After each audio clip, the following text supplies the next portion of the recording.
નમસ્કાર વિદ્યાર્થી મિત્રો, હું રમેશ વાગડિયા આપ સૌનું સ્વાગત કરું છું આજના લેક્ચરમાં. આજનો લેક્ચર આપણું જે રનિંગ ચેપ્ટર છે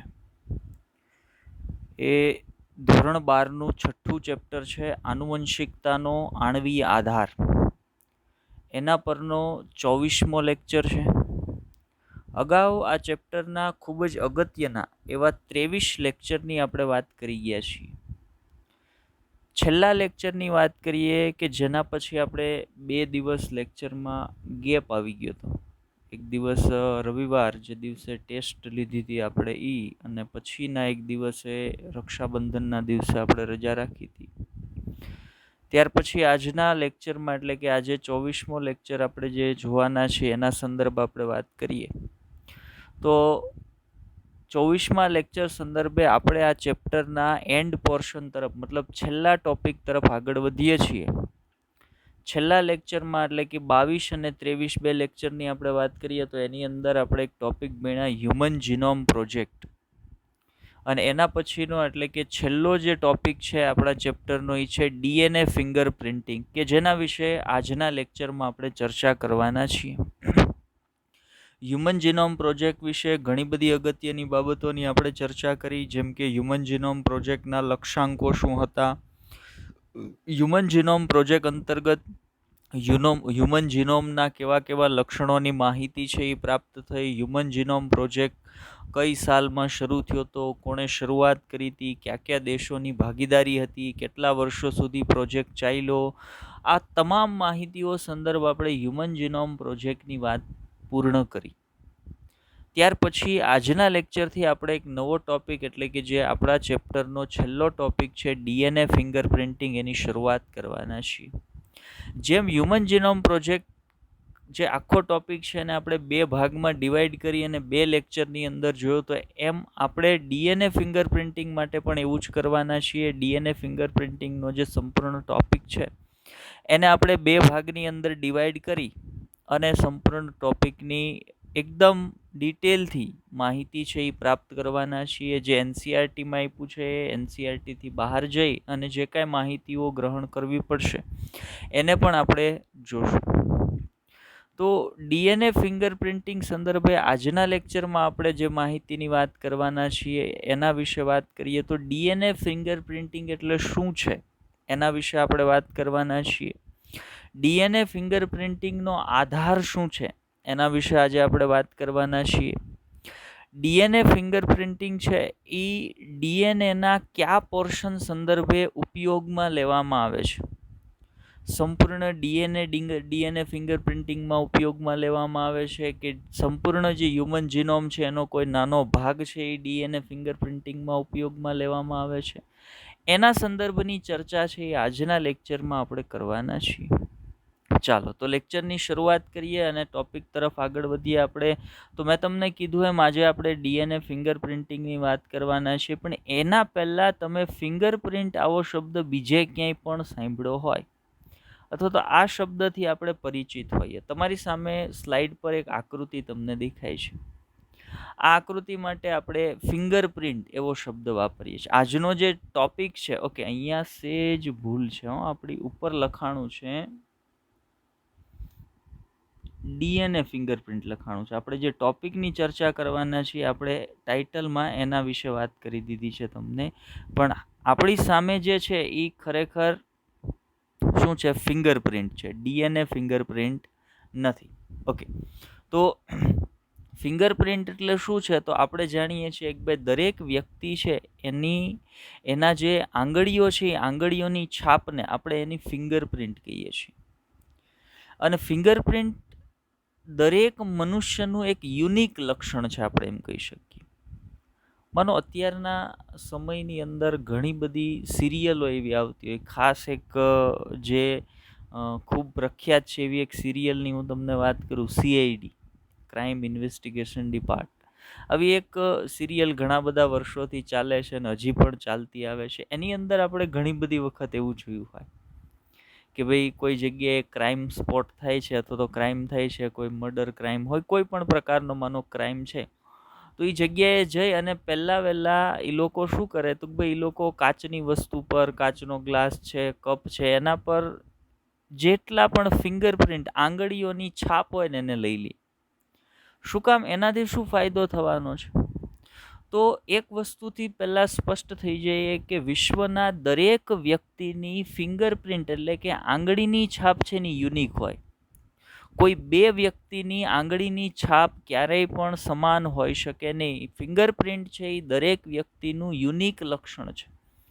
અને જ્યારે દરેક વ્યક્તિની પોતાની એક યુનિક લક્ષણ હોય તો એ યુનિક લક્ષણનો આપણે એ વ્યક્તિની ઓળખ કરવા માટે ઉપયોગ કરી શકીએ.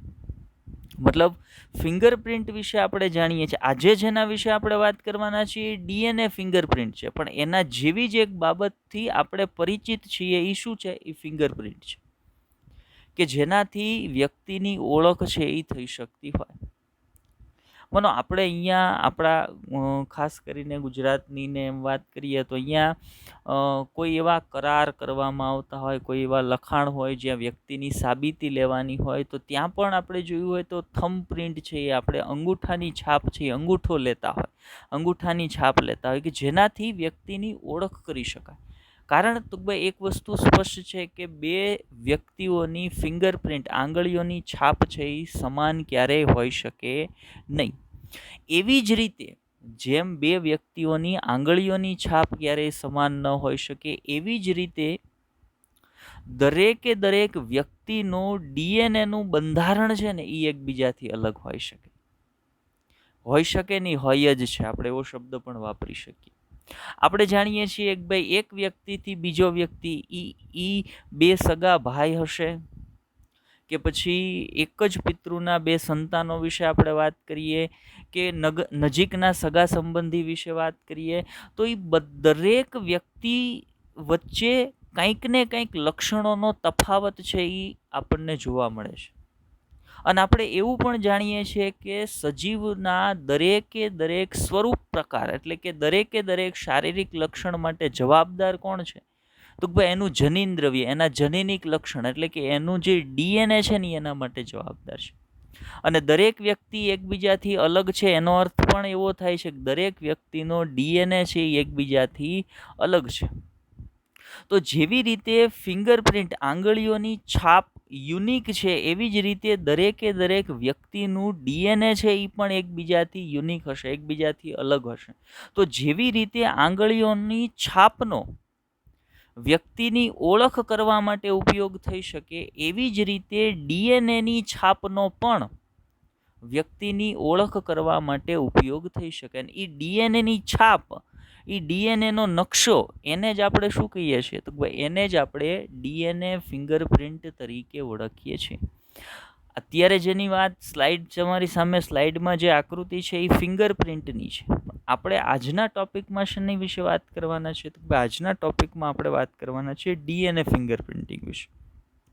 ચલો, ડીએનએ ફિંગરપ્રિન્ટ અથવા તો ડીએનએ ફિંગરપ્રિન્ટ કેવી હોય, ડીએનએના નકશા કઈ રીતે કેવા હોય, દેખાતા હોય તો એના માટે આપણે એક માનો કે અહીંયા એક સ્લાઇડમાં અહીંયા ફોટોગ્રાફ છે એ આપણે ડીએનએ ફિંગરપ્રિન્ટિંગનો રાખ્યો હતો પણ કોઈ કારણસર દેખાતો નથી. તો ચાલો કંઈ વાંધો નહીં, આપણે તમને અહીંયા મેન્યુઅલી એક સામાન્ય ડીએનએ ફિંગરપ્રિન્ટ છે એ કેવી દેખાય ને એનો હું તમને નકશો આપણે પાછળથી, અત્યારે તો હું તમને ખાલી એક્ઝામ્પલ તરીકે બતાવવા માટે જ અહીંયા એ સ્લાઇડ રાખી હતી. આપણે પહેલાં ડીએનએ ફિંગરપ્રિન્ટિંગ વિશે તમામ માહિતી મેળવશું, પછી હું તમને આ પ્રકારના સ્લાઇડ છે, આ પ્રકારની જે ડીએનએ ફિંગરપ્રિન્ટિંગના નકશા છે એનાથી માહિતગાર કરાવીશ. પણ છતાંય અત્યારે હું તમને એક્ઝામ્પલ તરીકે વાત કરતો હોય તો માનો કે આ કોઈ એક વ્યક્તિનો ડીએનએ છે, બરાબર, વ્યક્તિનો ડીએનએ છે. તો એ ડીએનએને આ પ્રકારની નાયલોન શીટ પર આ પ્રકારે એની છાપ તૈયાર કરવી, એને ડીએનએ ફિંગરપ્રિન્ટ તરીકે ઓળખવામાં આવે. બરાબર, અહીંયા આપણે એની આકૃતિ મૂકી હતી, આકૃતિ નથી દેખાતી એના હિસાબે મારે તમને આ પ્રકારે સમજાવવું પડે છે. પણ એ આકૃતિ મેં તમને માત્ર એવું દેખાડવા માટે કે આવી ડીએનએ ફિંગરપ્રિન્ટ હોય એટલા માટે જ અહીંયા મૂકી હતી. અત્યારે આપણે એની ચર્ચા આકૃતિ સંદર્ભે વધારે નથી કરવાની. પહેલાં આપણે માત્ર ડીએનએ ફિંગરપ્રિન્ટિંગ શું છે એને સમજવાનો પ્રયત્ન કરીએ. નકશાને પાછળથી જોશું, પાછળથી સમજશું. એટલે અત્યારે અહીંયા આકૃતિ નથી દેખાતી તો એનું કોઈ ટેન્શન પણ નથી, કેમ કે અત્યારે આપણે અહીંયા આકૃતિ જોવાની પણ નહોતી. માત્ર મેં તમને બતાવવા માટે અહીંયા રાખી હતી. ચાલો આપણે આગળ વધીએ. તો એનસીઆરટી સંદર્ભે જ પહેલાં માહિતગાર થઈએ કે ભાઈ ડીએનએ ફિંગરપ્રિન્ટિંગ એટલે શું છે. એનસીઆરટી બુક છે એ ડીએનએ ફિંગરપ્રિન્ટિંગ વિશે શું માહિતી આપે છે. તો દરેકે દરેક લાઈન છે એ આપણે ડીએનએ ફિંગરપ્રિન્ટિંગ વિશે એનસીઆરટીએ જે આપણને આપ્યું છે એને સમજીએ, અને જે નથી આપ્યું એનસીઆરટીમાં અને જે મારા માટે જરૂરી છે એની પણ વાત આપણે કરીએ. ચાલો તો આગળ વધીએ ડીએનએ ફિંગરપ્રિન્ટિંગના ટોપિકની અંદર. તો ડીએનએ ફિંગરપ્રિન્ટિંગને સમજવા માટે પહેલાં થોડીક એવી માહિતી આપણે પ્રાપ્ત કરીએ કે જેના દ્વારા ડીએનએ ફિંગરપ્રિન્ટિંગ થાય છે. જુઓ શું કહે છે, તો ભાઈ અગાઉના વિભાગમાં બતાવ્યા મુજબ મનુષ્યમાં 99.9% ડીએનએ બેઝ ક્રમ કેવા હોય છે, સમાન હોય છે. જો આ વાત આપણે ક્યારે કરી, હ્યુમન જીનોમ પ્રોજેક્ટ વખતે આપણે વાત કરી, અને આ માહિતી એના કારણે જ પ્રાપ્ત થઈ કે જ્યારે માનવના સંપૂર્ણ જીનોમના ન્યુક્લિયોટાઇડનો અનુક્રમ છે એ વૈજ્ઞાનિકોએ જાણ્યો, ત્યારે વૈજ્ઞાનિકોને ખબર પડી કે ભાઈ ડીએનએનો જે અનુક્રમ છે એ ડીએનએના અનુક્રમમાં દરેકે દરેક વ્યક્તિમાં 99.9% ડીએનએનો અનુક્રમ છે એ તો કેવો છે, ડીએનએમાં આવેલ બેઝ ક્રમ છે એ કેવો છે, સમાન છે. તો એનો અર્થ એવો થયો ને કે માત્ર 0.1% ડીએનએ છે એ જ એકથી બીજા વ્યક્તિની અંદર અલગ હોય છે. માત્ર 0.1% ડીએનએ છે એ એક વ્યક્તિથી બીજા વ્યક્તિમાં અલગ હોય છે, અને એનાથી એક વ્યક્તિથી બીજો વ્યક્તિ અલગ પણ પડી જાય છે. સમજો, આપણે હમણાં શરૂઆતમાં જ મેં તમને વાત કરી કે ભાઈ દરેકે દરેક વ્યક્તિ છે એ એકબીજાથી અલગ થોડાક લક્ષણોની બાબતોમાં, અથવા આપણે એમ કહીએ લક્ષણોની બાબતમાં એકબીજાથી અલગ પડતા હોય છે.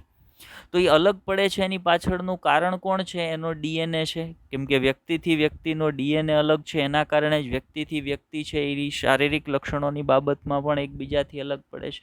પણ એ જે ડીએનએ અલગ હોવો એવું આપણે કહીએ છીએ ને, એ ડીએનએનો કેટલો ભાગ અલગ હશે, તો માત્ર 0.1% ડીએનએ છે ને એ જ અલગ હશે. બાકીનું દરેકે દરેક વ્યક્તિનો 99.9% ડીએનએ છે ને એ તો કેવો હશે, સમાન હશે. એટલે આપણે એમ વાત કરીએ, ફોર એક્ઝામ્પલ 5 વ્યક્તિઓ છે, બરાબર. વ્યક્તિ 1, આપણે એક્ઝામ્પલ તરીકે વાત કરીએ તો આપણી પાસે 5 વ્યક્તિ છે. વ્યક્તિ 1, 2, 3, 4 અને 5. તો આ 5માં પહેલા અને બીજા વ્યક્તિના ડીએનએ વચ્ચે 99.9% ડીએનએ કેવો હશે, સમાન હશે. એવી જ રીતે બીજા અને ત્રીજા વ્યક્તિ વચ્ચે 99.9% ડીએનએ સમાન હશે. ત્રીજા અને ચોથા વચ્ચે 99.9% ડીએનએ સમાન હશે. ચોથા અને પાંચમા વચ્ચે 99.9% ડીએનએ સમાન હશે. માત્ર તફાવત પહેલા અને પહેલો વ્યક્તિ બીજા વ્યક્તિથી અલગ પડે છે એની પાછળનું રીઝન છે એનો 0.1% ડીએનએ જે એકબીજાથી અલગ પડે છે, એના કારણે પહેલા વ્યક્તિથી બીજો વ્યક્તિ અલગ પડે છે. સેમ બીજાથી ત્રીજો, ત્રીજાથી ચોથો, ચોથાથી પાંચમો અલગ પડે છે. એ બધા પાછળનું રીઝન છે એનો ડીએનએની અંદર જુદાપણુંની. કેટલા ટકા ડીએનએમાં જુદાપણું છે? માત્ર 0.1% ડીએનએમાં જુદાપણું છે. હવે આપણને એવું તરત એમ થાય કે ભાઈ 0.1 એટલે કેવડી અમાઉન્ટ, એમ 0.1 એટલે કેવડી વેલ્યુ, હાવ નાની વેલ્યુ થઈ. 0.1 થી શું ફેર પડી જાય? ચલો એક એક્ઝામ્પલ લઈએ. આપણને એમ કે ભાઈ 10 રૂપિયાનો 0.1 ભાગ, 10 રૂપિયાનો 0.1 ભાગ, તો આપણે એમ કહીએ કે ભાઈ એટલે શું, એટલે કાંઈ રકમ ન થઈ. પણ આપણને એમ કહેવામાં આવે કે ભાઈ 1 કરોડ રૂપિયાનો 0.1 ભાગ, તો એ એક વેલ્યુએબલ રકમ થઈ ને. સેમ વસ્તુ અહીંયા થાય છે ડીએનએના કેસમાં. શું થાય? ચલો આગળના મુદ્દામાં એ બાબત તમને સમજાવું. તો જો હ્યુમન જીનોમમાં 3 × 10⁹ બેઝ જોડ ધરાવે છે, બરાબર. એક માનવના ડીએનએ ની અંદર આ કયો છે? N, એકકીય ડીએનએ, બરાબર. એકકીય કોષનો જે ડીએનએ છે એની અંદર ન્યુક્લિયોટાઇડ ની જોડીઓ કેટલી આવેલી છે? તો ભાઈ 3 × 10⁹ જેટલી જોડીઓ આવેલી છે. હવે 3 × 10⁹ જેટલી જોડીઓ આવેલી છે. 3 × 10⁹નો 0.1% એટલે ઘણો મોટો આંકડો થઈ જાય. માનો ખાલી 10 હોય ને તો એનો 0.1 ભાગ એટલે નાનો આંકડો થાય, પણ અહીંયા આંકડો કેવડો છે 3 ગુણ્યા 10⁹ એનો 0.1 ભાગ એટલે બહુ મોટી અમાઉન્ટ થઈ જાય, એટલે બહુ મોટી વેલ્યુ થઈ જશે. તો ઈ 0.1% ડીએનએ 0.1% જે ડીએનએ નો અનુક્રમ છે, ડીએનએ નો બેઝ જોડનો અનુક્રમ છે ને, ઈ જુદો હોવાના કારણે એક વ્યક્તિથી બીજો વ્યક્તિ છે ઈ જુદો પડતો હોય. અને માનવના એકકીય કોષમાં ન્યુક્લિયોટાઇડ ની જોડીઓની સંખ્યા કેવડી છે? તો કે ભાઈ 3 ગુણ્યા 10⁹ જોડીઓ આવેલી છે. એવું માનીએ તો કેટલા બેઝ ક્રમમાં કેટલી ભિન્નતાઓ રહેલી હશે? તો આ આંકડા પ્રમાણે તો બહુ મોટી સંખ્યા હશે, બરાબર. બહુ મોટી સંખ્યામાં ન્યુક્લિયોટાઇડના બેઝ ક્રમની અંદર ભિન્નતા છે એ રહેલી હશે. જો આગળ શું કહે છે એનસીઈઆરટી, ડીએનએ અનુક્રમમાં જોવા મળતી આ ભિન્નતા વ્યક્તિગત રીતે સ્વરૂપ પ્રકારોમાં અનન્યતા બક્ષે છે અથવા તો એને નિર્ધારિત કરે છે. એટલે એક વ્યક્તિથી બીજા વ્યક્તિને લક્ષણોની બાબતમાં અલગ પાડવું, ભિન્નતા લાવવી, એક વ્યક્તિથી બીજા વ્યક્તિમાં લક્ષણોની ભિન્નતા લાવવી એટલે કે લક્ષણોનો સ્વરૂપ પ્રકાર છે ને એની અનન્યતા બક્ષે છે. મતલબ એક વ્યક્તિના લક્ષણથી બીજા વ્યક્તિના લક્ષણને જુદા પાડે છે. કોણ પાડે છે? તો 0.1% જે ડીએનએ ની અંદર જુદાપણું છે એની 0.1% કેટલાનો? તો ભાઈ 3 ગુણ્યા 10⁹ જે બેઝ જોડ આવેલો છે એનો 0.1% ડીએનએ જે છે એ ડીએનએ એક વ્યક્તિથી બીજા વ્યક્તિના સ્વરૂપ પ્રકાર એટલે એના દૈહિક લક્ષણો જે છે એને એક વ્યક્તિથી બીજા વ્યક્તિને જુદા પાડે છે. જો કોઈનો ઉદ્દેશ બે વ્યક્તિ વચ્ચેના, જો ધ્યાન આપજો, આપણે અત્યારે ડીએનએ ફિંગરપ્રિન્ટિંગ શું કામ એના સંદર્ભમાં માહિતી પ્રાપ્ત કરવા જઈ રહ્યા છીએ. જો કોઈ વ્યક્તિનો ઉદ્દેશ બે વ્યક્તિઓ વચ્ચે અથવા કોઈ વસ્તીમાં આવેલા લોકો વચ્ચે જનીનિક તફાવતનો ખ્યાલ મેળવવાનો છે તો હંમેશા તેણે ડીએનએ અનુક્રમને જ્ઞાત કરવો પડશે, એટલે કે એના ડીએનએ અનુક્રમને જાણવો પડે. ઉદાહરણ તરીકે આપણે કોઈ એક વ્યક્તિની ઓળખ કરવી છે, બે વ્યક્તિઓ છે, એ બેમાંથી કોઈ એક વ્યક્તિની ઓળખ છે એ કરવી છે. ઉદાહરણ તરીકે સમજો, ચાલો આપણે આને એક એક્ઝામ્પલ સાથે જોડી નાખી વાત કરીએ કે ઉદાહરણ તરીકે કોઈ એક જગ્યાએ ક્રાઇમ થયું છે, બરાબર. કોઈ એક જગ્યાએ એક ગુનાહિત પ્રવૃત્તિ થઈ છે અને ગુનાહિત પ્રવૃત્તિ પરથી જે એવિડન્સ મળ્યા છે ને એ એવિડન્સના આધારે બે વ્યક્તિ છે ને એ સસ્પેક્ટ છે, બે વ્યક્તિ ઉપર ડાઉટ છે. તો એ બેમાંથી કોઈ એકની ઓળખ કરવી હોય અથવા તો કોઈ એક મોટો સમૂહ છે લોકોનો, એમાંથી કોઈ એક વ્યક્તિની ઓળખ કરવી હોય તો એક વસ્તુ ફરજિયાત બની જાય છે કે તમારે એના ડીએનએ અનુક્રમને જ્ઞાત કરવો પડે. એના ડીએનએ અનુક્રમને તમે જાણી લ્યો એટલે એ 1000 વ્યક્તિ હશે તો એ 1000 વ્યક્તિની અંદરથી એક વ્યક્તિની ઓળખ થઈ જશે, જો તમે એના ડીએનએ અનુક્રમને જાણતા હોય તો. કેમ કે 1000 વ્યક્તિ છે તો 1000 વ્યક્તિનો ડીએનએ અનુક્રમ એકબીજાથી અલગ હશે અને તમારી પાસે જે ડીએનએ અનુક્રમ છે એ ડીએનએ અનુક્રમ જે વ્યક્તિના ડીએનએ અનુક્રમ સાથે મેચ થઈ જાય એ વ્યક્તિની ઓળખ થઈ જશે. ચાલો તો આગળ વધીએ. આગળ શું કહે છે એનસીઈઆરટી, ચલો જાણીએ આપણે. હવે આ જે પ્રોસેસ છે ને કે ભાઈ વ્યક્તિના ડીએનએ અનુક્રમને જાણવાની પ્રોસેસ, બરાબર, વ્યક્તિના ડીએનએ અનુક્રમને જાણવાની પ્રોસેસ એક કઠિન પ્રોસેસ છે, એટલે બહુ લેન્ધી પ્રોસેસ છે અને મોંઘું કાર્ય છે. કારણ આવું આપણે શું કામ કહીએ કે તમે એક પ્રોસેસ હમણાં જ ભણી ગયા, હ્યુમન જીનોમ પ્રોજેક્ટ, જ્યાં એક ન્યુક્લિયોટાઇડની જોડીનો અભ્યાસ કરવા માટે લાગેલો ખર્ચ તો $3, બરાબર. અને માનવના એકકીય જીનોમની અંદર કેટલા ન્યુક્લિયોટાઇડની જોડીઓ આવેલી છે? તો ભાઈ 3 ગુણ્યા 10⁹ જેટલી જોડીઓ આવેલી છે. તો એક જોડીનો અભ્યાસ કરવા માટે આટલો ખર્ચો લાગતો હોય તો આટલી જોડીઓનો અભ્યાસ કરવા માટે બહુ મોટા પ્રમાણમાં ખર્ચો છે એ લાગે. હવે માનો કે 50 દિવસમાં 50 ગુનાહિત પ્રવૃત્તિ થતી હોય, ની 50માંથી 10 વ્યક્તિઓની ઓળખ કરવા માટે ડીએનએ ફિંગરપ્રિન્ટિંગ કરવું પડતું હોય અને જો વ્યક્તિના સંપૂર્ણ ડીએનએના ન્યુક્લિયોટાઇડ ક્રમ છે એને જાણવો હોય તો એ જાણવા માટે દરેક વખતે ખૂબ મોટા પ્રમાણમાં પૈસાનો વ્યય કરવો પડે. એટલે આપણને કીધું છે કે ભાઈ એ ખૂબ મોંઘું કાર્ય છે અને ખૂબ કઠિન કાર્ય છે. શું કીધું છે? જો કલ્પના કરો કે કલ્પના કરો કે 3 ગુણ્યા 10 ની 9 ઘાત બેઝ જોડ ધરાવતા બે સમૂહોની વચ્ચે તુલના કરી રહ્યા છીએ. તમને મેં કીધું ને હમણાં, તમારે બેમાંથી કોઈ એક વ્યક્તિની ઓળખ કરવી છે, એટલે પહેલા વ્યક્તિનું 3 ગુણ્યા 10 ની 9 ઘાત જેટલા ન્યુક્લિયોટાઇડની જોડીઓનો ક્રમ, બીજા વ્યક્તિનો 3 ગુણ્યા 10 ની 9 ઘાત ન્યુક્લિયોટાઇડ જોડીઓનો ક્રમ. હવે આને તમે ઓળખો, આને ઓળખો, અને દરેક એક જોડીનો અભ્યાસ કરવા માટે લાગતો ખર્ચ આટલો.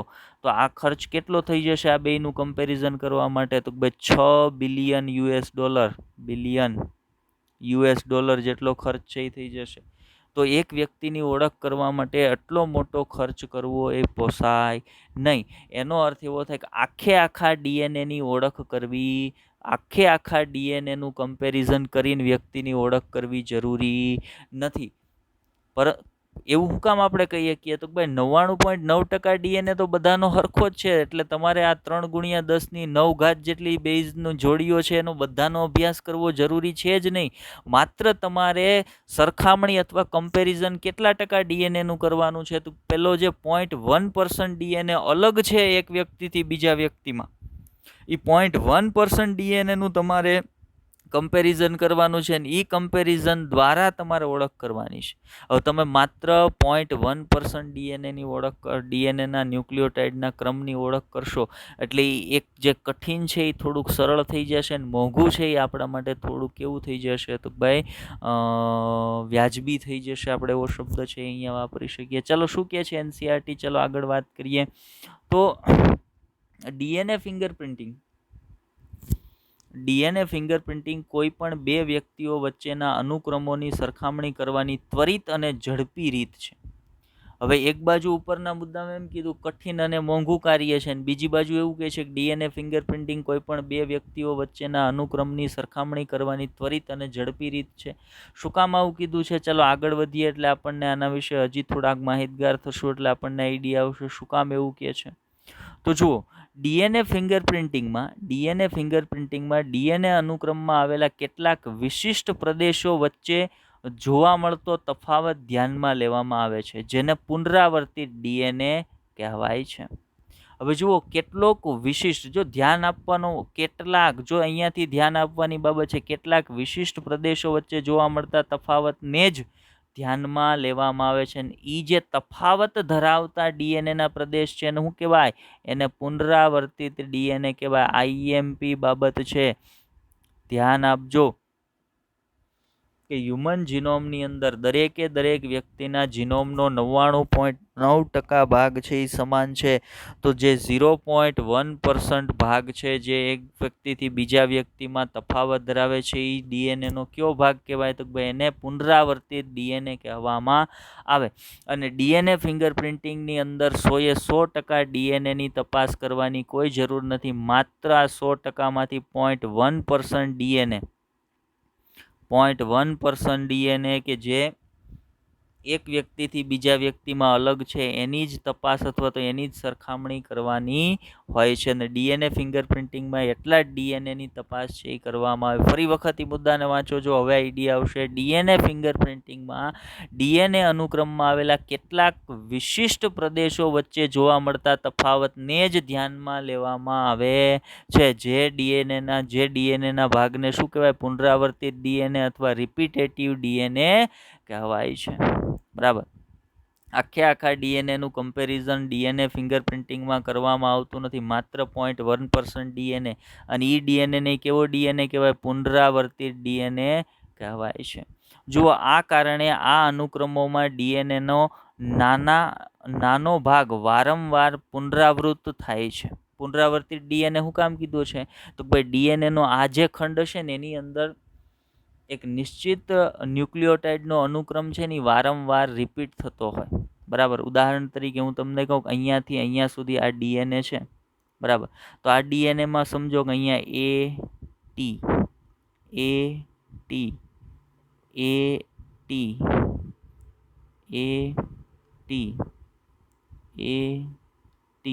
તો એક નિશ્ચિત ન્યુક્લિયોટાઇડની ગોઠવણી છે એ સતત રીતે પુનરાવર્તિત થતી જાય. જુઓ, એટી પાછું એટી, ફરી પાછું એટી, એટી, એટી. તો આવો જે ડીએનએ છે ને, આને કેવો ડીએનએ કહેવાય? પુનરાવર્તિત ડીએનએ કહેવાય. અને આ કેટલા ટકા હોય? તો ભાઈ માત્ર 0.1% છે ને આ પુનરાવર્તિત ડીએનએ આવેલું.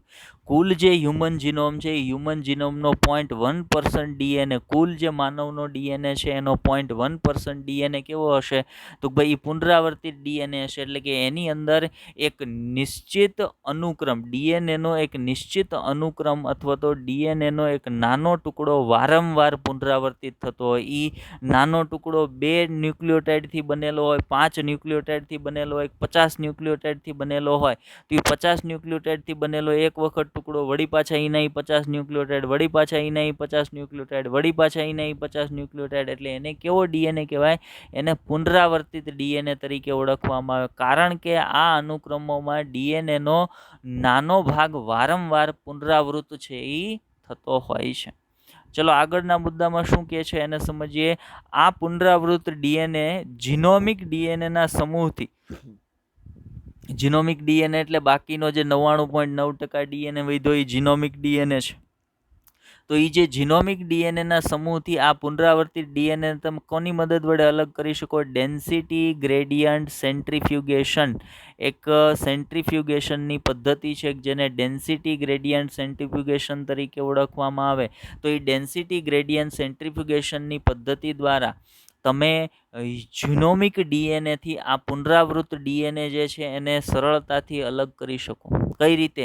તો ભાઈ તમે આ બંને ડીએનએનું જ્યારે સેન્ટ્રીફ્યુગેશન કરો ત્યારે એક ભિન્ન શિખર સ્વરૂપે અલગ કરાય છે.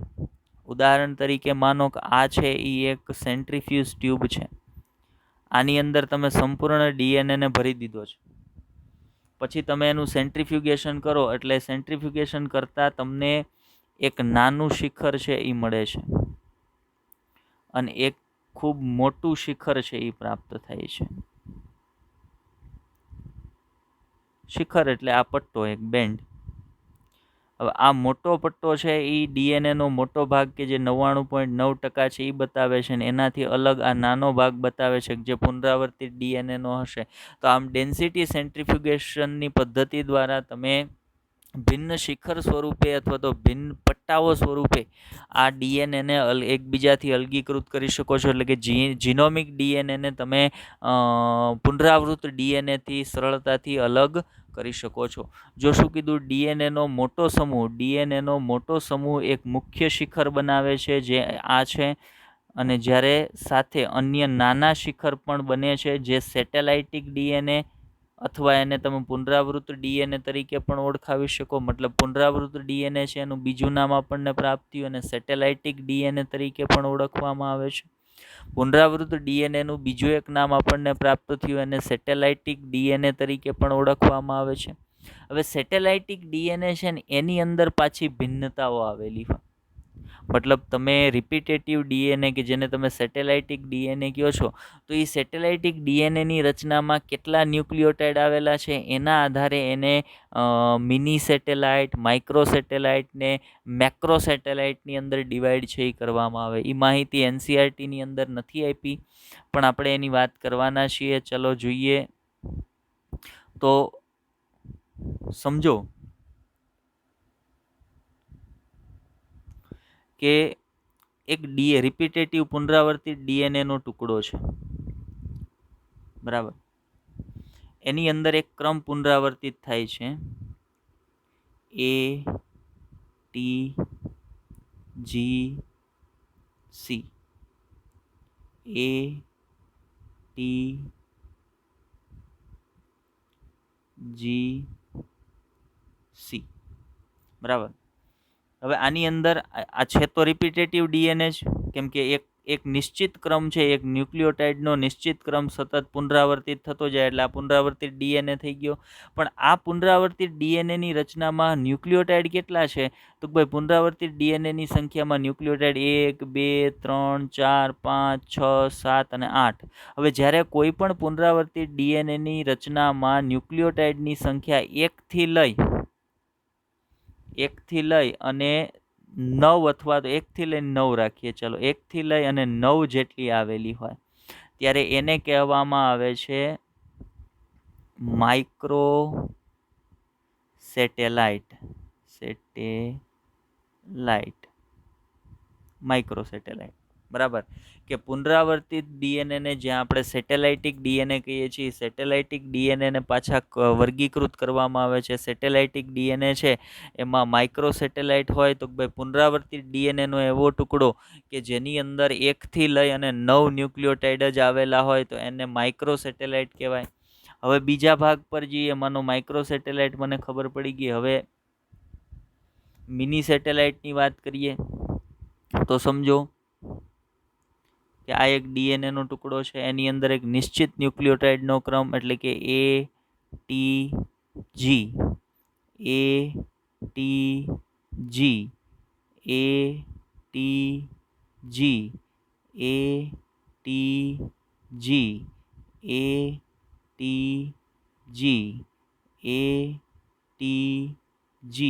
મતલબ અહીંયા તમે જુઓ એક ન્યુક્લિયોટાઇડનો નિશ્ચિત ક્રમ સતત અને સતત પુનરાવર્તિત થતો રહે છે. ATG એટલે આને કહેવાશે કેવો પુનરાવર્તિત ડીએનએ કહેવાશે. હવે આ પુનરાવર્તિત ડીએનએની રચનામાં જો 10 થી લઈ અને 100 જેટલા ન્યુક્લિયોટાઇડ આવેલા હોય, બરાબર. જુઓ અહીંયા ગણીએ 1 2 3 4 5 6 7 8 9 10 11 12 13 14 15 16 17 18. હવે આ હજી એક કન્ટિન્યુઅસ આમ આગળ વધતો જાય ને એની અંદર 10 થી લઈ અને 100 જેટલા ન્યુક્લિયોટાઇડ આવેલા હોય તો એને કહેવાશે મિની સેટેલાઇટ. એને શું કહેવાશે? Mini satellite. પહેલું હતું એ માઇક્રો સેટેલાઇટ હતું કે જેની રચનામાં 1થી લઈ અને 9 ન્યુક્લિયોટાઇડ આવેલા હોય. બીજો છે એને આપણે મિની સેટેલાઇટ કહીએ જેની રચનામાં 10 થી લઈ અને 100 ન્યુક્લિયોટાઇડ આવેલા હોય. એ શું છે? પુનરાવર્તિત ડીએનએ છે. એને આપણે સેટેલાઇટિક ડીએનએ તરીકે પણ ઓળખીએ છીએ. ચલો એનાથી આગળ વાત કરીએ. હવે જો કોઈ એક પુનરાવર્તિત ડીએનએ અથવા સેટેલાઇટિક ડીએનએની રચનામાં 100 કરતાં વધારે 100 થી વધારે ન્યુક્લિયોટાઇડ આવેલા હોય તો એને કહેવાશે મેક્રો સેટેલાઇટ. એટલે સેટેલાઇટિક ડીએનએના કેટલા પ્રકાર થયા? તો ભાઈ સેટેલાઇટિક ડીએનએના 3 પ્રકાર થઈ ગયા: માઇક્રો સેટેલાઇટ, મિની સેટેલાઇટ અને મેક્રો સેટેલાઇટ. ચાલો, તો સેટેલાઇટિક ડીએનએ એટલે કે પુનરાવર્તિત ડીએનએ વિશે આપણને માહિતી છે એ ક્લિયર થઈ હશે. હવે પુનરાવર્તિત ડીએનએની અંદર જે તફાવત જોવા મળે છે એ શેના આધારે જોવા મળે છે? હવે એનસીઆરટીએ આ તફાવત વિશે અથવા વર્ગીકરણ વિશે શું વાત કરી છે એના પર જઈએ. તો સેટેલાઇટિક ડીએનએમાં એક તફાવત હોય બેઝના બંધારણની અંદર. એટલે કે પુનરાવર્તિત ડીએનએમાં AT આવું બંધારણ હોય, GC આવું બંધારણ હોય, અથવા તો પુનરાવર્તિત ડીએનએ છે એની અંદર AT બેઝ પેર પ્રમાણમાં વધારે હોય, પુનરાવર્તિત ડીએનએમાં GC બેઝ પેર પ્રમાણમાં વધારે હોય. તો બેઝનું બંધારણ કેવું છે એના આધારે સેટેલાઇટિક ડીએનએ અલગ પડતા હોય. બીજું સેટેલાઇટિક ડીએનએ કઈ બાબતમાં અલગ પડે છે? તો ભાઈ ખંડોની લંબાઈ તેમજ પુનરાવર્તિત એકમોની સંખ્યા. બરાબર. હવે જુઓ અહીંયા પુનરાવર્તિત એકમો A અને T એટલે પુનરાવર્તિત એકમોની સંખ્યા 2 છે. અહીંયા પુનરાવર્તિત એકમોની સંખ્યા 2 છે. પણ હવે આવું હોય ATGC તો આ પુનરાવર્તિત એકમ 1 થયો. હવે એવો જ ATGC બીજો થઈ જાય, એવો જ ATGC ત્રીજો થઈ જાય તો હવે પુનરાવર્તિત એકમોની સંખ્યા 3 થઈ ગઈ. વળી પાછી પુનરાવર્તિત એકમોની સંખ્યા 4 થઈ જાય. વળી એક વધારો એટલે પુનરાવર્તિત એકમોની સંખ્યા 5 થઈ જાય. તો આવી રીતે સેટેલાઇટિક ડીએનએ એકબીજાથી 2 બાબતોમાં અલગ પડતા હોય. એક તો બેઝનું બંધારણ જે એની રચનામાં આવેલું ભાઈ AT માટે સમૃદ્ધ છે, એડેનિન અને થાઇમિન માટે સમૃદ્ધ છે, ગ્વાનિન સાઇટોસિન માટે સમૃદ્ધ છે. અને બીજી બાબત ખંડોની લંબાઈ તેમજ પુનરાવર્તિત એકમોની સંખ્યા. આ બંને બાબતોમાં સેટેલાઇટિક ડીએનએ છે એ અલગ પડતા હોય. એના આધારે એનું વર્ગીકરણ થાય છે. શેમાં? તો ભાઈ એને તમે માઇક્રો સેટેલાઇટ કહો, એને તમે મિની સેટેલાઇટ કહો. ત્રીજો પ્રકાર હમણાં મેં તમને સમજાવ્યો મેક્રો સેટેલાઇટ, એમાં વર્ગીકૃત કરવામાં આવે છે. અને વર્ગીકરણ શેના આધારે હતું? તો ભાઈ એની રચનામાં આવેલા ન્યુક્લિયોટાઇડની સંખ્યાના આધારે. બરાબર. ચલો આગળ વધીએ. એનાથી બધી વિશેષ શું કહે છે એનસીઆરટી આપણને? તો ત્યાર પછી આપણે જે માહિતી જોવાની છે કે ભાઈ આ અનુક્રમો કોઈ પણ પ્રોટીન માટે સંકેતન કરતા નથી, પરંતુ હ્યુમન જીનોમનો મોટો ભાગ બનાવે છે. હવે આ જે સેટેલાઇટિક ડીએનએ અથવા તો જેને આપણે પુનરાવર્તિત ડીએનએ કહીએ છીએ, એ પુનરાવર્તિત ડીએનએ છે કોઈ પણ પ્રકારના પ્રોટીનનું સંકેતન કરતા નથી, બરાબર. તેમ છતાં પણ એ ડીએનએનો ઘણો મોટો ભાગ બનાવે છે. આ અનુક્રમો ઉચ્ચ સ્તરીય બહુરૂપકતા, ઇમ્પોર્ટન્ટ માહિતી આવી, ઉચ્ચ સ્તરીય બહુરૂપકતા, એને આપણે બીજું શું કહી શકીએ? એને તમે RFLP, restriction fragment length polymorphism કહી શકો. રિસ્ટ્રિક્શન ફ્રેગમેન્ટ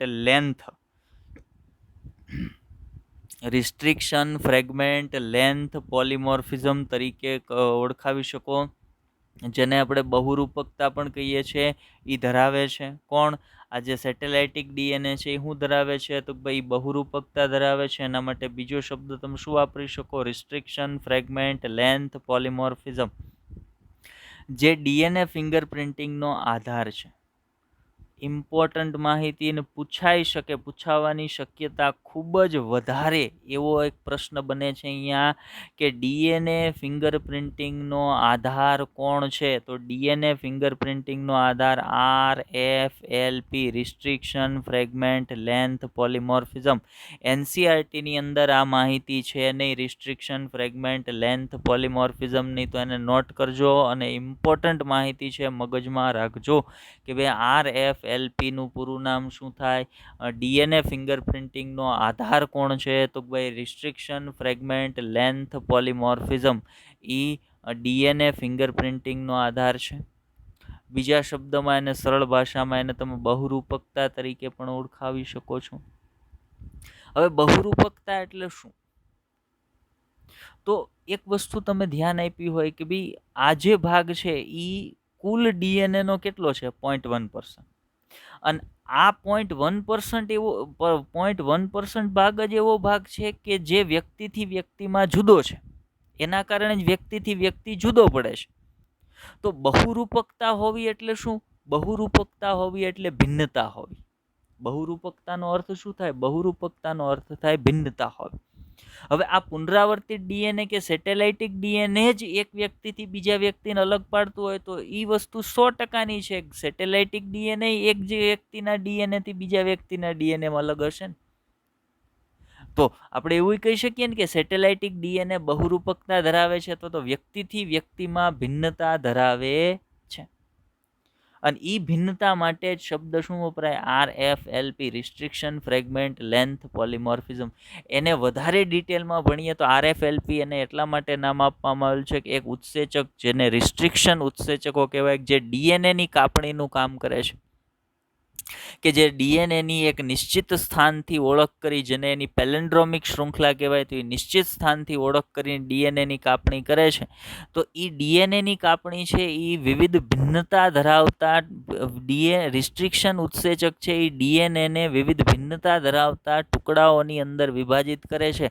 કેમ? તો ભાઈ એ બહુરૂપક, આવો ડીએનએ છે એ બહુરૂપકતા ધરાવે છે ને એટલા માટે જ એને RFLP અથવા રિસ્ટ્રિક્શન ફ્રેગમેન્ટ લેન્થ પોલિમોર્ફિઝમ અથવા તો બહુરૂપકતા તરીકે ઓળખવામાં આવે છે. અને કોણ ધરાવે છે આવી બહુરૂપકતા? તો ભાઈ જે 0.1% ડીએનએ છે એ, જેને આપણે પુનરાવૃત્ત ડીએનએ અથવા સેટેલાઇટિક ડીએનએ કહીએ છીએ. કોઈ પણ વ્યક્તિની પ્રત્યેક પેશી, જેમ કે રુધિર હોય, જેમ કે એના વાળની પુટ્ટિકા હોય, એની ત્વચા હોય, હાડકાં હોય, લાળ હોય, એના શુક્રકોષ હોય, વગેરેમાંથી પ્રાપ્ત ડીએનએમાં એક સમાન દરજ્જાની જ બહુરૂપકતા જોવા મળશે.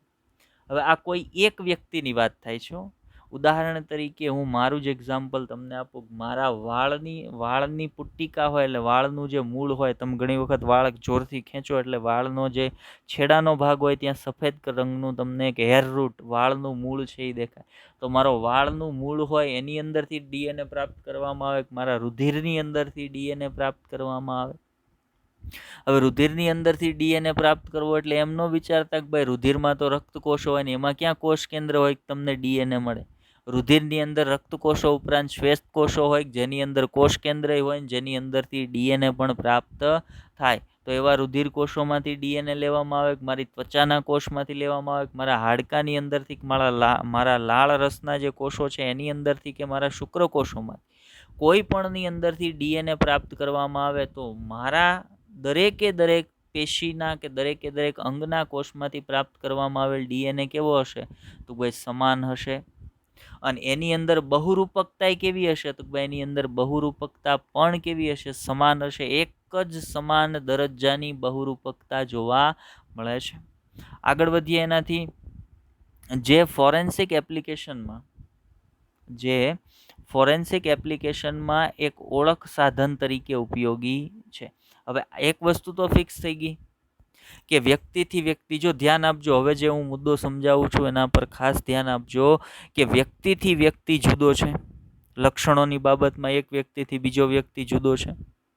એની પાછળનું રીઝન તો ભાઈ વ્યક્તિથી વ્યક્તિમાં 0.1% ડીએનએ જુદો છે. હવે વ્યક્તિથી વ્યક્તિમાં આવેલો આ 0.1% ડીએનએ છે એ પુનરાવૃત્ત ડીએનએ છે, જેને આપણે સેટેલાઇટિક ડીએનએ પણ કહીએ છીએ. એમાં માઇક્રો હોય, મિની હોય અને મેક્રો પણ હોય. આ જે સેટેલાઇટિક ડીએનએ છે એ બહુરૂપકતા એટલે કે ભિન્નતાઓ ધરાવે છે. અને બહુરૂપકતા ભિન્નતા ધરાવે છે એટલા માટે જ વ્યક્તિથી વ્યક્તિમાં એ ડીએનએ જુદો છે. હવે જો વ્યક્તિથી વ્યક્તિમાં આ ડીએનએ બહુરૂપકતા ધરાવતો હોય તો આ ડીએનએ ને વ્યક્તિના એક નિશ્ચિત ઓળખ, આ ડીએનએ કે જે પુનરાવૃત્ત ડીએનએ છે એને ઓળખના એક સંકેત તરીકે તમે લઈ શકો ને. ઉદાહરણ તરીકે દરેક વ્યક્તિની એક યુનિકતા હોય, એક યુનિક લક્ષણ હોય, એમ વ્યક્તિથી વ્યક્તિનો આ જે ડીએનએ નો ભાગ છે ને એ યુનિક હશે. અને બીજી એક અગત્યની વાત એ હોય કે વ્યક્તિના શરીરના કોઈ પણ ભાગમાંથી કલેક્ટ કરેલ ડીએનએ હોય ને એ ડીએનએમાં, મતલબ એક વ્યક્તિના શરીરના કોઈ પણ ભાગમાંથી પ્રાપ્ત કરેલ ડીએનએ હોય ને એ ડીએનએમાં આ બહુરૂપકતા છે ને એ કેવી હશે? સમાન પ્રકારની હશે. એટલા માટે ફોરેન્સિક સાયન્સની અંદર, ફોરેન્સિક એપ્લિકેશનમાં ડીએનએને ઓળખ સાધન તરીકે લેવામાં આવેલ છે. હવે વાત શરૂ થશે શેની? હવે વાત શરૂ થશે ડીએનએ ફિંગરપ્રિન્ટિંગ. અત્યાર સુધી તો ડીએનએ હું કામ ઓળખમાં લેવો, ડીએનએ નો કયો ભાગ છે ડીએનએ ફિંગરપ્રિન્ટિંગમાં ઉપયોગમાં લેવામાં આવે, એના પર જતા પહેલા હજી એક વખત આપણે બહુરૂપકતા શું છે ને એને હજી એક વખત સ્પષ્ટ કરશું. ચાલો આગળ વધીએ, શું કે છે એના સંદર્ભ જુઓ. વળી બહુરૂપકતા પિતૃઓમાંથી સંતતિમાં આનુવંશિક થાય છે. એટલા માટે જ જ્યારે પિતૃત્વ માટે વિવાદ થાય ત્યારે ડીએનએ ફિંગરપ્રિન્ટિંગ ઉત્તમ કસોટી છે. પિતૃત્વ માટે વિવાદ એટલે શું? તો એક બાળક ઉદાહરણ તરીકે મળી આવ્યું છે, બે માતા પિતા છે, એના માતા પિતા હોવાનો દાવો કરે છે. અથવા એનાથી ઉલટો કેસ વિચારો, એક દંપતી છે, કોઈ એક અચાનકથી એક બાળક આવીને એવો દાવો કરવા માંડે કે આ જે છે એ મારા માતા પિતા છે. તો જ્યારે એ માતા પિતા અને બાળકના ડીએનએ ફિંગરપ્રિન્ટિંગ કરીને એને સરખામણી કરવામાં આવે તો એની વચ્ચે જેટલી વધારે પ્રમાણમાં ડીએનએની ગોઠવણી અથવા તો ડીએનએની બહુરૂપકતા જેટલી વધારે પ્રમાણમાં મળતી આવે ને એટલી વધારે પ્રમાણમાં એ બાળક એ માતા પિતાનું સંતાન છે એની શક્યતા હોય. સમજો હું વાત કરું છું કે જ્યારે પિતૃત્વના વિવાદ થાય, ઉદાહરણ તરીકે કોઈ એક લગ્ન ગ્રંથિથી જોડાયેલ દંપતી છે, અચાનકથી કોઈ એક બાળક આવે ને એવો દાવો કરે કે ભાઈ આ મારા માતા પિતા છે, તો એની ડીએનએ ફિંગરપ્રિન્ટિંગ કસોટી કરવામાં આવે કે ભાઈ ડીએનએ ફિંગરપ્રિન્ટિંગ માતા અને પિતાનું કરવામાં આવે ને એની સાથે બાળકના ડીએનએ ફિંગરપ્રિન્ટિંગને સરખાવવામાં આવે. બેયની જે બહુરૂપકતા છે ને, બેયના જે 0.1% ડીએનએની બહુરૂપકતા છે એમાં જેટલી વધારે સામ્યતાઓ એટલું એ બાળક એ માતા પિતાનું હોવાની શક્યતા વધારે. તો એના માટે પણ ડીએનએ ફિંગરપ્રિન્ટિંગ એવું એક ઉત્તમ કસોટી છે. ચલો હવે તો ભાઈ ડીએનએ ફિંગરપ્રિન્ટિંગનો આધાર છે ને એ બહુરૂપકતા છે, બરાબર. ડીએનએ અનુક્રમોમાં જોવા મળતી બહુરૂપકતા ફિંગરપ્રિન્ટિંગની સાથે સાથે હ્યુમન જીનોમમાં આનુવંશિક નકશા તૈયાર કરવામાં પણ લાભદાયી છે. એને આપણે ગયા ટોપિકમાં જોઈ ગયા છીએ. હવે જુઓ, આથી આપણે ડીએનએ બહુરૂપકતા શું છે સમજવું જરૂરી બને છે. ડીએનએ બહુરૂપકતાની આપણે વાત તો કરી, પણ હજી ડીએનએ બહુરૂપકતાની માહિતી છે ને એને સ્પષ્ટ કરવી આપણા માટે જરૂરી છે. ચાલો તો જોઈએ કે ભાઈ ડીએનએમાં બહુરૂપકતા આવે કઈ રીતે પહેલા. બરાબર. તો બહુરૂપકતા એટલે કે આનુવંશિક આધાર પર વિવિધતા. આનુવંશિક આધાર કોણ છે? ડીએનએ. આનુવંશિકતાનો આધાર કોણ? ડીએનએ. તો એ આનુવંશિક આધારમાં આવતી વિવિધતા અથવા તો બહુરૂપકતા વિકૃતિના કારણે ઉત્પન્ન થાય છે. હવે આપણો આનુવંશિક આધાર એટલે ડીએનએ. ડીએનએની અંદર વિકૃતિ આવે એના કારણે બહુરૂપકતા છે એ ઉત્પન્ન થતી હોય. શું કહે છે? જુઓ એનસીઈઆરટી યાદ કરો કે તમે પ્રકરણ 5માં તથા આ પ્રકરણના આગળના ભાગમાં વિકૃતિના વિવિધ પ્રકાર અને તેની અસરો વિશે અભ્યાસ કરી ચૂક્યા છો. તો હા, આપણે 5મા ચેપ્ટરની અંદર વિકૃતિ વિશે વાત કરી ગયા છીએ. વિકૃતિ એટલે ડીએનએની અંદર ન્યુક્લિયોટાઇડની ગોઠવણીમાં આવતો આકસ્મિક ફેરફાર અથવા ડીએનએના બંધારણમાં આવતો આકસ્મિક ફેરફાર, એને આપણે વિકૃતિ કહેતા હતા.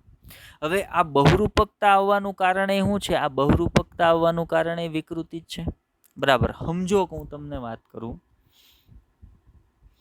કે એક વ્યક્તિની અંદર પુનરાવર્તિત ડીએનએનો ક્રમ આવો છે, ATG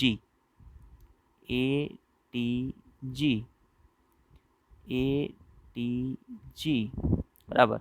હવે કોઈ કારણસર વિકૃતિ આવી અને આ ટી અને જી છે ને એ બદલાઈ ગયા. ટી અને જી છે એ A અને C થી બદલાઈ ગયા. બરાબર. તો હવે નવો જે વ્યક્તિ હશે ને એનો આ પુનરાવર્તિત ડીએનએ નો અનુક્રમ છે ને આવો થઈ જશે ને કે ATG AAC. તો આનાથી આનામાં જુદાપણું આવ્યું. આ જ જુદાપણાને અથવા તો આ જ ભિન્નતાને આપણે બહુરૂપકતા કહીએ. હવે માનો વળી પાછું એક વિકૃતિ થઈ. આ જી બદલાઈ ગયો. જી શેનાથી બદલાઈ ગયો? સી થી બદલાઈ ગયો. એટલે હવે પાછું શું થાય? ATG ATC AAC. તો આના કરતા અને આના કરતા બંને કરતા આમાં પાછું જુદાપણું આવી ગયું. એટલે આમાં પાછી બહુરૂપકતા આવી. તો બહુરૂપકતા આવવાનું કારણ કોણ છે? તો ભાઈ બહુરૂપકતા આવવાનું એક કારણ છે એ વિકૃતિ છે. બરાબર. વિકૃતિ એટલે ડીએનએના બંધારણમાં આવતો આકસ્મિક ફેરફાર. હવે આ જે વિકૃતિની પ્રક્રિયા છે અથવા તો આ જે વિકૃતિની ઘટના છે, જો કોઈ પણ વ્યક્તિમાં નવી વિકૃતિ તેના દૈહિક કોષ અથવા તો એના જનન કોષમાં આવે. હવે દૈહિક કોષ એટલે શું? તો ભાઈ શરીરની રચના, વિવિધ અંગોની રચના કરતા કોષોને દૈહિક કોષો કહેવાય. તો બીજા કોષો ક્યાં છે? જનન કોષ. કોષ કે જે લિંગી પ્રજનન કરતા સજીવોમાં જન્યુઓનું નિર્માણ કરે છે એને લિંગી જનન કોષો કહેવાશે. આપણે ભણી ગયા છીએ ચેપ્ટર નંબર 3ની અંદર. આપણે ભણી ગયા છીએ આપણા મનુષ્યની અંદર શુક્રપિંડની અંદર જનન અધિચ્છદીય પેશી આવેલી હોય. અંડપિંડની અંદર જનન અધિચ્છદીય પેશી આવેલા હોય, જેની અંદરથી જનન કોષોનું નિર્માણ થાય. તો જેની અંદરથી પ્રજનન કોષોનું નિર્માણ, જન્યુઓનું નિર્માણ થાય, તો એ કોષોને આપણે જનન કોષો કહીએ છીએ. તો એ જનન કોષોની અંદર એ વિકૃતિ આવી શકે ને દૈહિક કોષોમાં વિકૃતિ આવી શકે. જો જનન કોષોમાં વિકૃતિ કોઈ વ્યક્તિની સંતાનોત્પત્તિ ક્ષમતાને ગંભીર રૂપે પ્રભાવિત ન કરે તો વિકૃતિ સ્થાનાંતરિત થાય છે, જેનાથી વસ્તીના બીજા સભ્યોમાં પણ તે ફેલાય છે. હવે અહીંયા શું કહે છે એનસીઈઆરટી એવું કહે છે કોઈ એક વ્યક્તિની અંદર વિકૃતિ આવી, એ વિકૃતિ એ વ્યક્તિની પ્રજનન કરવાની ક્ષમતા અથવા તો એની સંતાન ઉત્પન્ન કરવાની ક્ષમતાને જો ગંભીર પ્રભાવિત ન કરે ને, એટલે સમજો કોઈ એક વ્યક્તિમાં વિકૃતિ આવી અને એ હવે સંતાન ઉત્પન્ન કરવાની ક્ષમતા જ ગુમાવી બેઠો, તો એનામાં જે વિકૃતિ છે એ આગળ સ્થાનાંતરિત થોડી થશે, કેમ કે એને તો કોઈ સંતાન જ ઉત્પન્ન નથી થવાના. પરંતુ જો થનાર વિકૃતિ છે એ વ્યક્તિની સંતાનોત્પત્તિ ક્ષમતાને એટલે કે સંતાન ઉત્પન્ન કરવાની ક્ષમતાને બહુ ગંભીર રૂપે પ્રભાવી કરતું નથી, તો એવા કિસ્સામાં જે વિકૃતિ છે એ સ્થાનાંતરિત થશે. શેમાં? તો ભાઈ એ પિતૃમાંથી એની સંતતિમાં આવશે અને વસ્તીના જે સભ્યો છે એની અંદર ક્રમશઃ આગળ ને આગળ ફેલાતી જશે. હવે જુઓ, જો મનુષ્યની વસ્તીમાં 0.01 થી વધારે આવૃત્તિમાં એક સ્થાનમાં એક કરતાં વધારે એલેલ હોય તો એલેલિક અનુક્રમની વિભિન્નતાને પરંપરાગત રૂપે ડીએનએની બહુરૂપકતા કહે છે. સરળ શબ્દોમાં, જો એક વારસાગત વિકૃતિ વસ્તીમાં વધુ આવૃત્તિથી જોવા મળે તો તેને ડીએનએની બહુરૂપકતા કહેવાય. હવે આ બે મુદ્દા શું સમજાવે છે એની વાત કરીએ. ચાલો હું અહીંયા નીચે એક નાની એવી આકૃતિ દોરી અને તમને સમજાવું કે અહીંયા એક વસ્તી છે. અહીંયા એક વસ્તી છે. આ વસ્તીની અંદર 1 2 3 4 5 6 7 8 9 10 સભ્યો છે એક વસ્તીની અંદર, બરાબર. હવે આ 10 માંથી એકની અંદર એક વિકૃતિ આવી, બરાબર. એકની અંદર લક્ષણનો ફેરફાર આવ્યો અને આ લક્ષણનો ફેરફાર છે ને એણે એ વ્યક્તિની પ્રજનન ક્ષમતાને કોઈ અસર કરી નથી, બરાબર. તો આ એકની અંદર છે ને ત્યાં સુધી શું છે? ત્યાં સુધી વિકૃતિ છે. પણ ધીમે ધીમે આ વ્યક્તિની અંદરથી વસ્તીના બીજા સભ્યોની અંદર કઈ રીતે? તો ભાઈ વસ્તી છે એ ક્યારેય સ્થાયી તો નથી જ. એની અંદર નવા સજીવો સતત જન્મ લેતા હોય, જૂના સજીવો મૃત્યુ પામતા હોય. તો આ જે સજીવ છે જેની અંદર વિકૃતિ આવી એ પોતાના, માનો કે આ બે આ જે હતી એ વસ્તી, એની અંદરથી 1 2 3 અને 4 સજીવો છે એ મૃત્યુ પામ્યા, વૃદ્ધાવસ્થાએ પહોંચીને મૃત્યુ પામ્યા. અને એની જગ્યાએ આ જે છે એણે 2 નવા 4 સજીવોને જન્મ આપ્યો, બરાબર. હવે એના કારણે શું થયું? તો ભાઈ એના કારણે જે નવા 4 સજીવોએ વસ્તીમાં જન્મ લીધો, 2 3 4, બરાબર. હવે એના કારણે આ 4 જણાએ જે વસ્તીમાં જન્મ લીધો એની અંદર આ લક્ષણો છે એ પણ ઉતરી આવશે. પણ ક્યારે આવું બન્યું? જો વિકૃતિએ એની પ્રજનન ક્ષમતાને અસર કરી નથી, પ્રભાવી કરી નથી ત્યારે, બરાબર. હવે શું થાય છે? તો આ એક વિકૃતિ છે એ વસ્તીની અંદર ધીમે ધીમે ફેલાવા માંડી. તો હવે એ વિકૃતિ છે એ શું બનવા મળશે? તો એ વિકૃતિ છે એ ડીએનએમાં બહુરૂપકતા છે એ ઉત્પન્ન કરવા મળશે. માનો કે અહીંયા આની અંદર પાછી એક માનો કોઈ વિકૃતિ છે એ આવે છે તો એને આના કરતાં આ અલગ પડવા મળશે. એની અંદર વિકૃતિ આવી એટલે હવે માનો આની અંદર કોઈ વિકૃતિ આવે છે એટલે આ બે કરતાં ત્રીજો અલગ પડી જશે. આની અંદર માનો કોઈ એક વિકૃતિ આવે એટલે પહેલા 3 કરતાં ચોથો અલગ પડી જશે. તો એ વિકૃતિ છે એ બહુરૂપકતા પ્રેરે છે. મતલબ બહુરૂપકતા આવવાનું કે બહુરૂપકતા થવાનું રીઝન, કારણ કોણ છે? તો ભાઈ બહુરૂપકતા આવવાનું કારણ છે એ વિકૃતિ છે.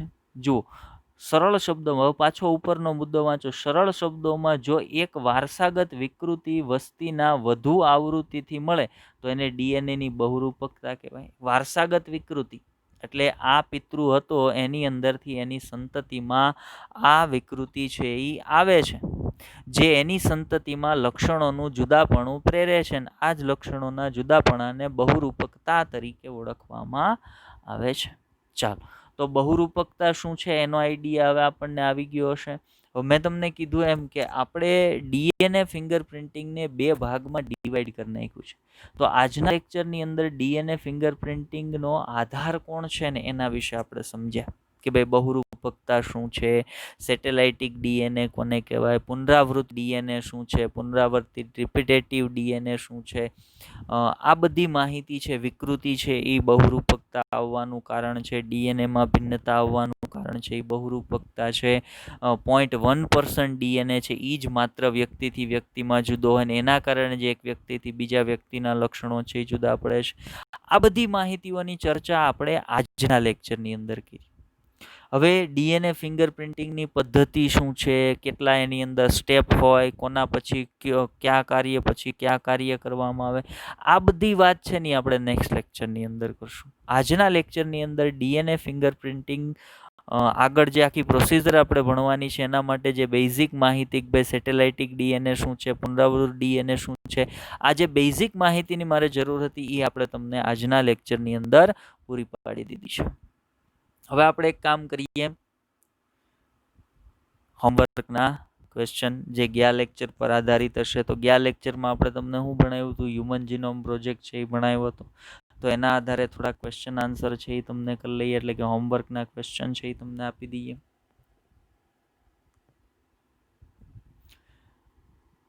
હ્યુમન જીનોમ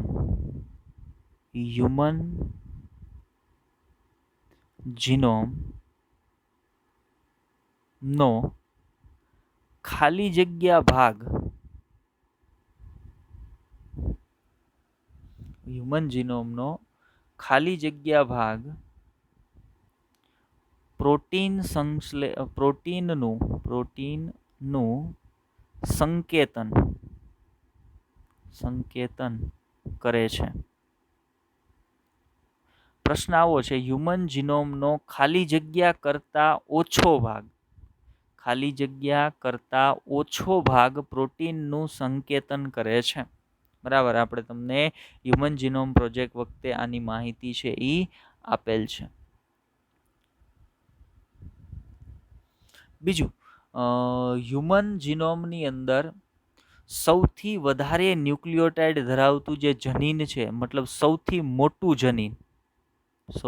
મોટું જનીન કયું છે? એનું નામ જણાવવાનું છે તમારે, કે જેની અંદર સૌથી વધારે ન્યુક્લિયોટાઇડ બેઝ ક્રમ આવેલો છે એવા જનીનનું નામ જણાવવાનું છે. બીજો ક્વેશ્ચન છે તમારો.